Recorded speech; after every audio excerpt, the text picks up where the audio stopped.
The MBTA is currently running a one-year pilot program where the T operates a late-night service until 3 a.m. rather than the usual midnight.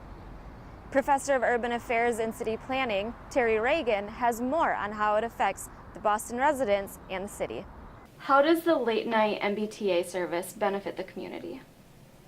Well, certainly the easiest and best way to explain it is all of a sudden there's longer services. So people are able to stay out later on Friday and Saturday nights.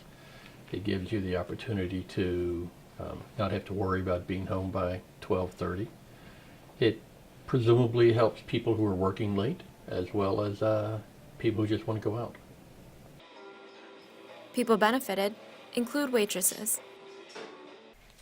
How does the late-night tea service benefit you? Well, I work at a bar, so I have pretty late night shifts, and being able to take the tea after midnight is good because otherwise I have to take a cab home, which costs a lot of money over time.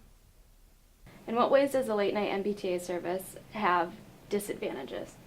Well, the biggest concern I have is it costs $21 million to operate for a year.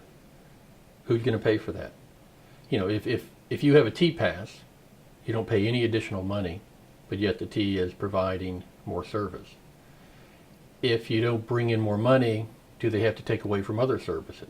Will they have to cut bus services during the day? So I think while everybody's in favor of longer hours, people usually aren't in favor of paying more money. So one of the things I think that we need to worry about at the end of a year is, was it worth it?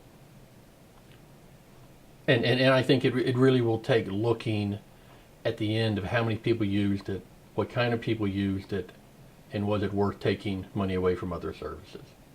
Where exactly did that money come from? It's coming out of their regular budget. It's no different than if all of a sudden you had to start buying more food, but you make no more money. What do? You cut back on other things. How does the late-night tea service benefit your restaurant? It's good because usually people will stay until the tea closes.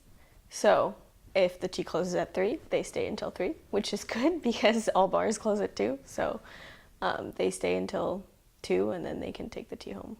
What will have to happen during the one-year pilot program that will make them decide to keep running late night hours or maybe even run the tea 24 hours? Well, I think you'd be hard-pressed to ever see the tea run 24 hours a day because they have to do maintenance on it. So they have to have a time period where they can shut the service down and work on the signal system and the electricity and the rails and the cars and other things. So I think that's a stretch to see that happening. I think at the end of the day, they will measure it by the amount of service, where the service went to, and who used it. I think if it is just to allow college students to drink a little bit later, it might not be deemed worth it. But if it's shown to provide economic development and stimulation, then I think it is. What type of economic development stimulation are you talking about? Well, certainly one of the things you look at is there an increase in sales tax revenues, which would show that people have been out more spending money.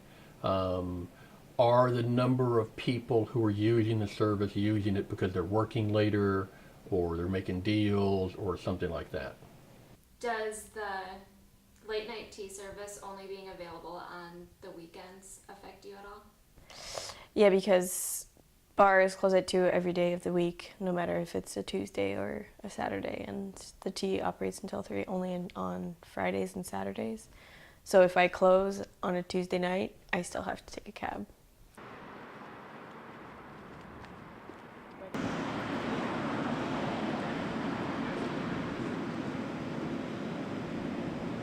Although the late night service is beneficial to many, the T is currently expected to return to normal hours of operation in March of 2015.